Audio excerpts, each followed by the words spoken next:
भरम ड्रामे की अगली किस्त में आप देखेंगे कि अर्जुमंद बेगम पूरी कोशिश कर रही हैं कि सजल को किसी तरह सलार के दिल से उतार सके, और इसके लिए वो प्लान बनाती हैं सजल को अपने सर्कल में अपनी फ्रेंड्स के साथ मिलवाने का। अब सजल के साथ जो वो करने वाली हैं वो इनकार करेगी तो ये सलार के सामने इसे डिग्रेड करेंगी कि ये लड़की तो हमारे सर्कल में सरवाइव करने के काबिल ही नहीं। फिलहाल तो वो सज्जल को फ़ोन करके कह देती हैं कि कल ऑफिस से वापसी पर मैं तुम्हें पिक कर लूँगी। इसके बाद तुम्हारे लिए मैंने कुछ कपड़े ख़रीद रखे हैं और वहाँ से तुम सैलून जाओगी और मेरे साथ पार्टी में।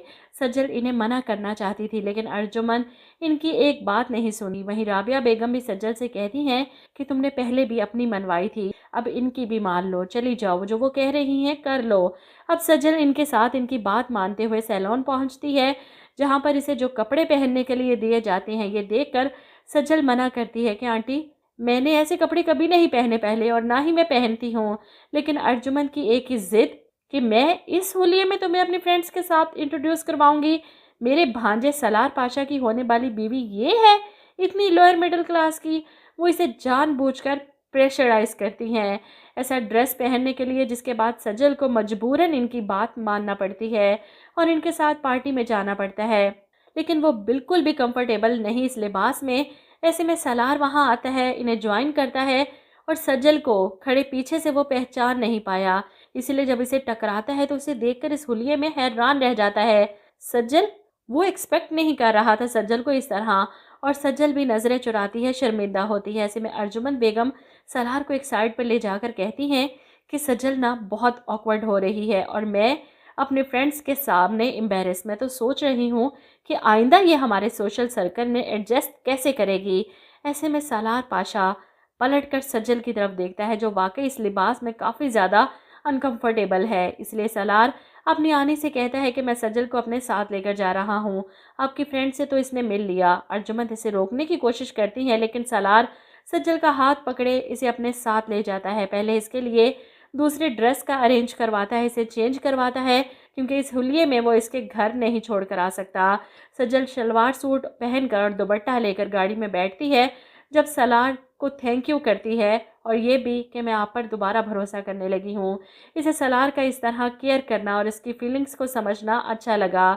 इधर अर्जुमंद घर आकर रमशा को सारी बात बताती है, किस तरह से सज्जल ने आज सबके सामने मुझे इतना एम्बेरस फील करवाया और सलार के साथ चली गई। मैंने तो सोचा था कि सलार इससे नाराज़ होगा लेकिन उल्टा वो मुझसे खफा हो गया कि मैंने सज्जल के लिए ऐसे ड्रेस का इंतखाब क्यों किया।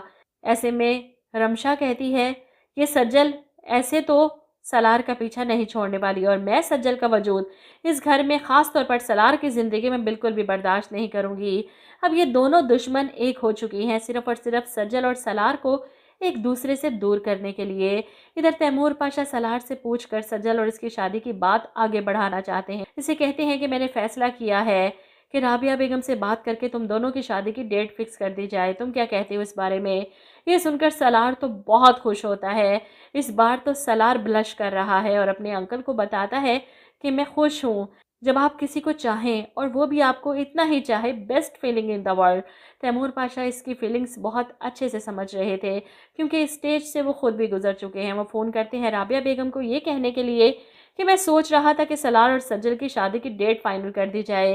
ये सुनकर राबिया बेगम भी बहुत खुश होती हैं। जी भाई साहब, मैं खुद भी यही चाहती हूँ कि जल्द अज जल्द इस फर्ज से सुबकदोश हो जाऊँ और सज्जल आपकी बेटी बनकर उस घर में आ जाए। वहीं दूसरी तरफ ताबिश ने तो ड्रामे में रोना पीटना डाल रखा है। पैसा ना होने का रोना, जॉब ना मिलने का रोना और अपनी अना का झंडा लहराए वो अपनी शादीशुदा ज़िंदगी खुद अपने हाथों से बर्बाद करने पर तुला है। अलीज़े को बाहर लेकर आता है लेकिन फिर से वही मायूसी वाली बातें कि आजकल के दौर में जेब में पैसा होना तो आपकी बात की भी कदर होती है और कोई बीच रास्ते में आपको इंसल्ट भी नहीं करता। अलीज़े ने जिस ताबिश से मोहब्बत की थी वो ताबिश तो बस बेबसी की तस्वीर बनकर रह चुका है।